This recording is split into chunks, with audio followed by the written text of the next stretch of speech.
गिरिडीह से बताते हैं, जहां जिले में तेज रफ्तार ट्रक ने एक के बाद एक दो घटनाओं को अंजाम देते हुए 4 लोगों को कुचल दिया है। इसमें 4 लोगों की दर्दनाक मौत हो गई। बताया जा रहा है कि सीमेंट लदे ट्रक ने भागने के क्रम में इस घटना को अंजाम दिया। इस दौरान भागते हुए ट्रक को ग्रामीणों ने जमुआ थाना क्षेत्र के मिर्जागंज में पकड़ लिया और ट्रक को आग के हवाले कर दिया। इसमें ट्रक धू धू कर जलकर खाक हो चुका है। सूचना पाकर पुलिस मौके पर पहुंची और स्थानीय ग्रामीणों की मदद से आग पर काबू पाया गया। वहीं ट्रक ड्राइवर मौके से फायदा उठाकर फरार हो गया। गिरिडीह से अधिक जानकारी दे रहे न्यूज़ 18 संवाददाता एजाज अहमद। इस वक्त हम मौजूद हैं गिरिडीह जिले के अंतर्गत आने वाले जमुआ थाना क्षेत्र के मिर्जागंज में और जली सूर्य मंदिर के सामने में, जहां पर एक सड़क दुर्घटना हुई है। एक अनियंत्रित ट्रक ने 4 लोगों की हत्या की है, कुचल दिया है और भागने के क्रम में ग्रामीणों ने ट्रक को पकड़ लिया। ट्रक की पहला स्थिति देखिए, ये आपको ट्रक की स्थिति दिखा रहे हैं। आक्रोशित लोगों ने आग के हवाले कर दिया, जिसके बाद पुलिस पहुंची और ग्रामीणों के मदद से बुझाया गया है। वहीं देखिए बॉडी को रखा गया है यहाँ पर और इस बॉडी के साथ यहाँ पर देखिए किस तरह से परिजन विलाप कर रहे हैं और न्याय की गुहार लगा रहे हैं। और बीच सड़क पर ट्रक के सामने इस बॉडी को रखा गया है। तस्वीरों में देखिए किस तरह से बॉडी पड़ा हुआ है। सर, क्या कुछ घटना घटी है? देखिए, ये तो ड्राइवर पकड़ाया नहीं। ड्राइवर यदि पकड़ा जाता तो पता करना पड़ता उसको, क्या ये नशे के वजह से इस तरह से कुचला नहीं किया ना। लेकिन चूंकि ड्राइवर अभी है नहीं। कितने लोगों की मृत्यु हुई है? 3 का तो मुझे पता है, 3 फाइनल है, लेकिन कुछ लोग बोल रहे हैं 4 हो गया। तो हो सकता है 4 भी हो गया। मृतक है वो आपके कौन लगते हैं? वो मेरा भाई लगते हैं, फुफेरे भाई। क्या नाम है इनका? इनका सुखदेव यादव। अच्छा, इनके 5 या 6 बेटे भी हैं। यहाँ पुलिस प्रशासन भी पहुंची, क्या कुछ मांग है आप लोगों का? मुख्य मांग ये तो मांग तो है, अब जिस तरह से कुचला गया है इस पर सोच विचार किया जाएगा। हत्या का क्या मांगा जा सकता है, फिर भी वो पूरा नहीं हो सकता है। लेकिन कम से कम इसका जो परिवार के लोग, अब ये कमाने वाला जो था और इसके परिवार बाल बच्चा जो भी हैं, उसको कैसे माने पाल सकता है, उसको क्या सुविधा मुहैया करा सकती है हमारे प्रशासन और यहाँ का जो भी। हमको पता चला, फोन आया, हम वैसे ही गए वहाँ। पता चला कि मंडरों में भी जो है एक्सीडेंट किया और वहाँ से जिस तरह से रफ्तार से भागा ट्रक, भागने के क्रम में एक घटना घटी है ना, भागा ट्रक और ये जो है रोड क्रॉस कर रहा था, अपना होटल जा रहा था काम करने के लिए, अपना होटल है उनका। तो एक कमाऊ सदस्य है, तो वो जा रहे थे, उसी क्रम में ट्रक जो है इसको मार दिया ना। ठीक है, तो ट्रक ड्राइवर चाह लेता तो ऐसी घटना इसके साथ नहीं होता। ट्रक जानबूझ करके इसको चढ़ा दिया गाड़ी। जो ट्रक ड्राइवर भागने में सफल रहे, उनकी भी गिरफ्तारी सुनिश्चित करने को लेकर कहीं ना कहीं प्रशासन छापेमारी कर रही है, पूछताछ कर रही है। गिरिडीह से न्यूज़ 18 के लिए मैं एजाज अहमद। और इस बीच आपको रांची से बड़ी खबर बताते हैं। राजभवन में बीटिंग रिट्रीट कार्यक्रम हो रहा है और वहां की लाइव तस्वीरें हम आपकी टीवी स्क्रीन पर आपको दिखाने जा रहे हैं। और ये तस्वीर देखिए, जहां राज्यपाल सीएम हेमंत सोरेन मौजूद हैं और राजभवन में बीटिंग रिट्रीट कार्यक्रम चल रहा है। अर्जुन मुंडा, दीपक प्रकाश भी इस कार्यक्रम में मौजूद हैं। तस्वीरें आपकी टीवी स्क्रीन पर, इसमें आप मुख्यमंत्री हेमंत सोरेन को देख रहे होंगे।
1st battalion Jammu and Kashmir light infantry conduct कर रहे थे नायब सूबेदार मोहम्मद सज्जाद लोन।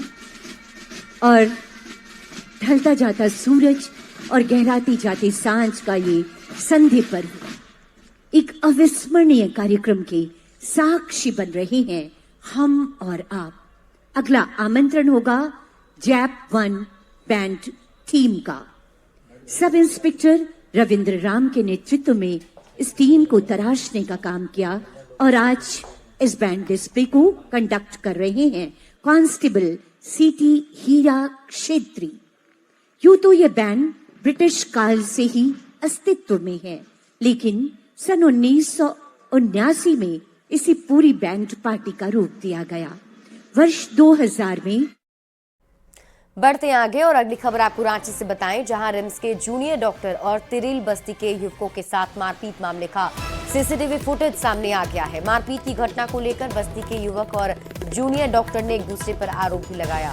बता दें कि 21 जनवरी को दोनों पक्षों के बीच विवाद हुआ था। ये विवाद रिम्स के ट्रॉमा सेंटर के पास हुआ था और इसी मारपीट का आरोप बस्ती के युवकों ने जूनियर डॉक्टर पर लगाया था, जिसके बाद तिरिल बस्ती में फिर 24 जनवरी को स्थानीय युवकों के साथ ही जूनियर डॉक्टरों की मारपीट हुई, जिसमें एक जूनियर डॉक्टर का सिर फट गया है और रिम्स में उसका इलाज चल रहा है। मामले में पुलिस ने कार्रवाई करते हुए एक स्थानीय युवक को गिरफ्तार कर जेल भेजा है। स्थानीय लोगों ने मारपीट की घटना में शामिल डॉक्टर पर भी कार्रवाई की मांग की है।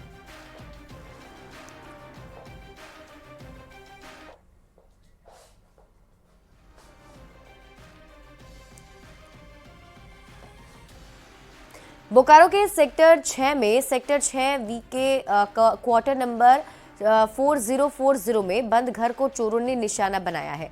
घर बीएसएल के रिटायर्ड कर्मी देवनारायण प्रसाद का है। वे अपनी पत्नी के साथ 13 जनवरी को इलाज के लिए कोलकाता गए हुए थे। चोरों ने खिड़की का रॉड काटकर घर में चोरी की घटना को अंजाम दिया। जानकारी मिलने पर डॉग स्क्वाड और फिंगरप्रिंट टेक्निकल टीम के साथ पुलिस चोरों की तलाश में जुट गई है। साथ ही सीसीटीवी भी खंगाल रही है।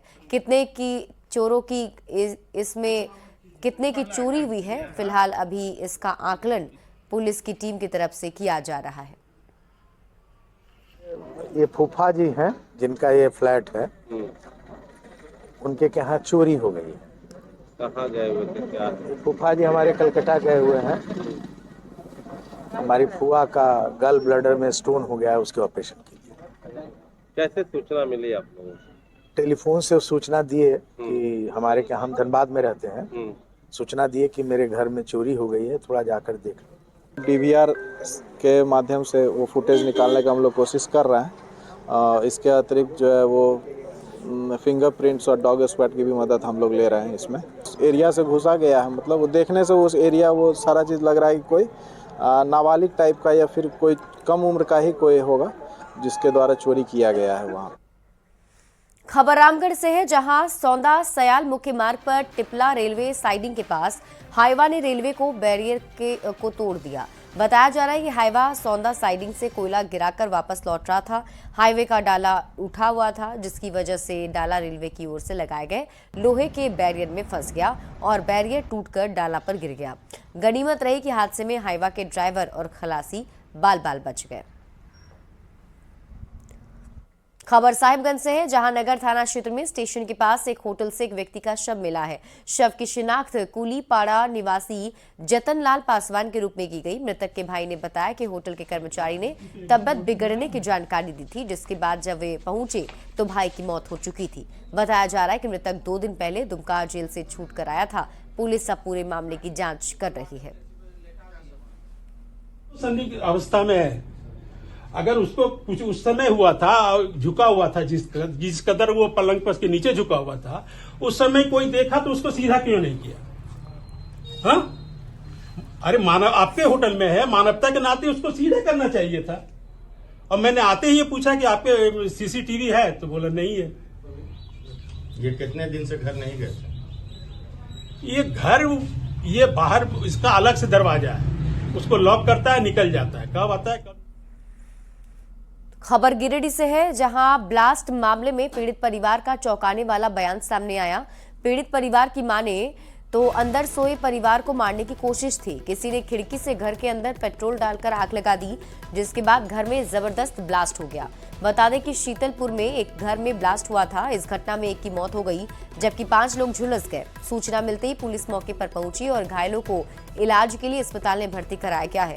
झुलसे लोगों में 2 की हालत गंभीर है, जिन्हें बेहतर इलाज के लिए रिम्स रेफर किया गया है।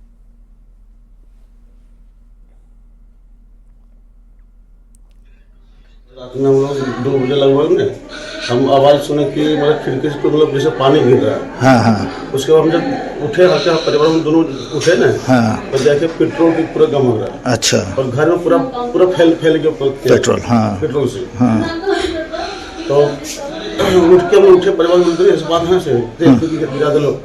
तो अब जब बाहर निकले ना। हाँ। तो देखे कि दरवाजा जब खोलने लगे तो दरवाजा बाहर से लॉक कर दिया था। अच्छा, बाहर से लॉक किया हुआ। बाहर से लॉक कर दिया। हाँ। उसके बाद फिर दूसरा रूम में देखे पूरा उसमें तेल पर भींगा हुआ। अच्छा। दूसरा खिड़की से। हाँ। एक जो रूम रहता है ना। हाँ। वो रूम में खिड़की था। दूसरा रूम में दूसरा खिड़की था ना। उसमें देखे वहाँ से तेल गिरा हुआ पूरा फैला हुआ पूरा घर में। हाँ। तेल। हाँ।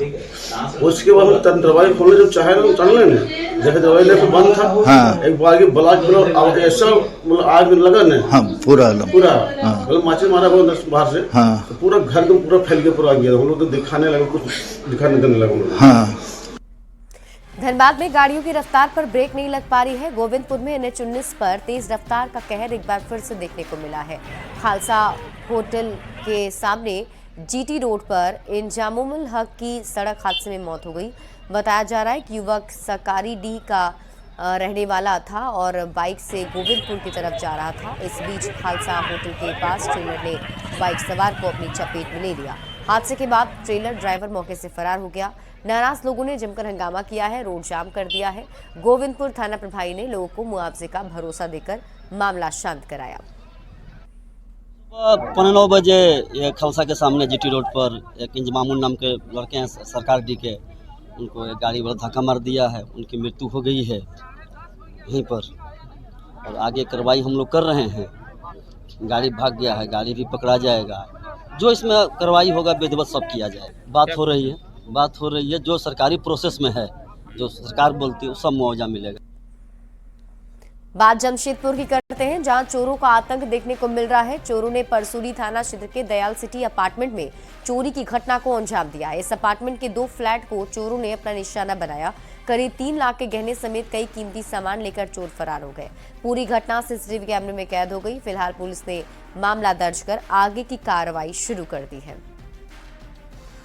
दयाल सिटी में, जो कि परसूरी थाना के अंतर्गत आता है, चोरी की 2 फ्लैटों में 5 चोरों के द्वारा घर के दरवाजे को तोड़कर चोरी की घटना को अंजाम दिया गया है।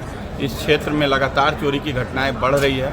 हम लोग जिला प्रशासन से मांग करते हैं कि जल्द से जल्द चोरों को पकड़े और थोड़ा सा सतर्कता बढ़ाएं, ताकि लोग शांति से रह सकें। जिस प्रकार का दुस्साहस चोरों के द्वारा किया गया है वह बहुत ही लगता है कि कोई बड़ा गैंग है। तो हम चाहते हैं प्रशासन से कि वह जल्द से जल्द इस घटना का पर्दाफाश करे। और अब आपको लोहरदगा लेकर चलते हैं, जहां सिरिंग दाग थाना क्षेत्र के पुंदाग जंगल के नदी किनारे युवक का शव मिलने से इलाके में हड़कंप मच गया। मृतक युवक के सिर को पत्थर से कुचल दिया गया है।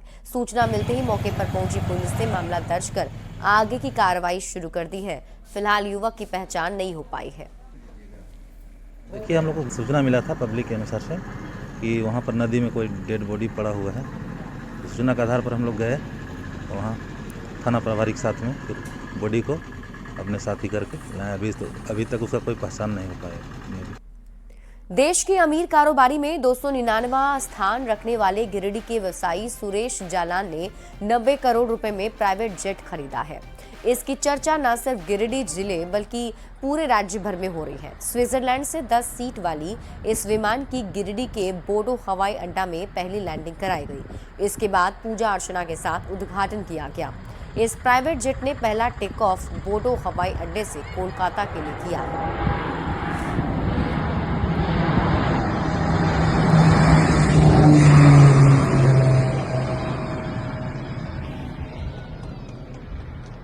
रांची से बड़ी खबर है, सुप्रीम कोर्ट से बाबूलाल मरांडी सहित 28 बीजेपी नेताओं को बड़ी राहत मिली है। सुप्रीम कोर्ट ने राज्य सरकार की अपील को खारिज कर दिया है। झारखंड हाईकोर्ट के आदेश को सुप्रीम कोर्ट ने बरकरार रखा। बता दें कि रांची में 11 अप्रैल 2023 को बीजेपी के सचिवालय घेराव के मामले में पुलिस ने FIR दर्ज की थी, जिसे हाईकोर्ट ने खारिज कर दिया था।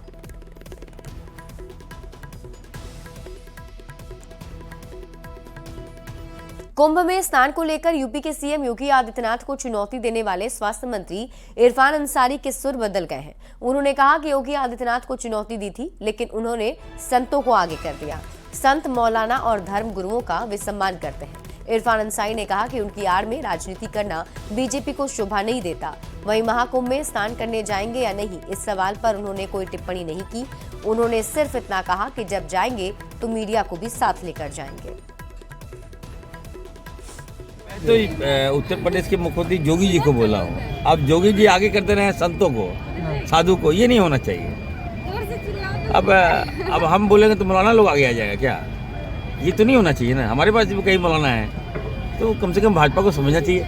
अब साधु है, संत है, कोई बोल नहीं पा रहे हैं, मैं तो चुप हो गया। उसका मैं सम्मान करता हूँ, लेकिन साधु, संत, मौलाना, पादरी लोग का सम्मान है। अब उनके आड़ में अगर आप राजनीति कर रहे हैं तो ये अच्छी परंपरा नहीं है।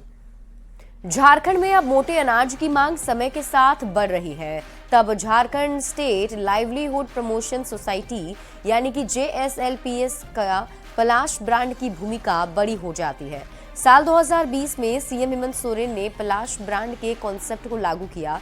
अब तक पलाश ब्रांड की ओर से करीब 70 उत्पाद तैयार किए गए हैं, जबकि इन उत्पादों की बिक्री 47 करोड़ रुपए के पार चली गई है। पलाश ब्रांड के उत्पाद नेचुरल हैं, पर इसका प्रचार प्रसार नहीं होने से आम लोगों को इसके बारे में जानकारी नहीं है। अगर पलाश ब्रांड के साथ ऐसी महिलाओं को जोड़ दिया जाए तो ग्रामीण अर्थव्यवस्था में बड़ा बदलाव हो सकता है। इसके लिए सप्लाई चेन की आवश्यकता होगी, जिसके लिए तैयारी जारी है। परमिशन है, क्या है परेशानी, हम ऊपर का बात तो नहीं पता हमको, लेकिन हमको ज्यादा दिक्कत ये है कि लोगों को पता नहीं चलता है पलाश मार्ट कहाँ है। अभी कितना आइटम हो गया होगा? सब 70 देख रहे हैं। 70 देख रहे, 100 पहुंच रहा है। लेकिन कुछ सामान ऐसा होता है कि हम बेच नहीं पाते। अच्छा, सबसे ज्यादा डिमांड क्या है दीदी? सबसे ज्यादा डिमांड यहाँ हनी का है। नेचुरल प्रोडक्ट का जो सप्लाई चेन मैनेजमेंट है वो बिल्कुल अलग गणित है, बिल्कुल अलग डायनेमिक्स है। आप मड़ुआ के आटा का उदाहरण ले लें तो हमारा मड़ुआ का आटा मुश्किल से 15 से 20 दिन ही रहेगा पैकेट में। उसके बाद उसमें नेचुरल है ना, उसमें आपने कीड़े मकोड़े के लिए कोई केमिकल नहीं डाला है, कुछ नहीं डाला है, नेचुरल है। नेचुरली आपको उसमें तुरंत इन्फेक्शन आना ही है। तो इसलिए उसके सप्लाई चेन मैनेजमेंट को real time supply chain management बनाना होगा, और इस पर हम लोग काम कर रहे हैं और झारखंड सरकार इसमें हम लोग को पूरा सहयोग दे रही है। और अब हम आपको सिमडेगा लेकर चलते हैं, जहां ऐतिहासिक गांधी विकास मेला का आयोजन किया गया है। इस साल कृषि मेला में कई तरह की सब्जियों के साथ साथ सेब, संतरा, स्ट्रॉबेरी, अंजीर, मशरूम भी रखे गए हैं। इसके अलावा जिले में उत्पादित तरह तरह के फूलों को भी प्रदर्शनी में लगाया गया है।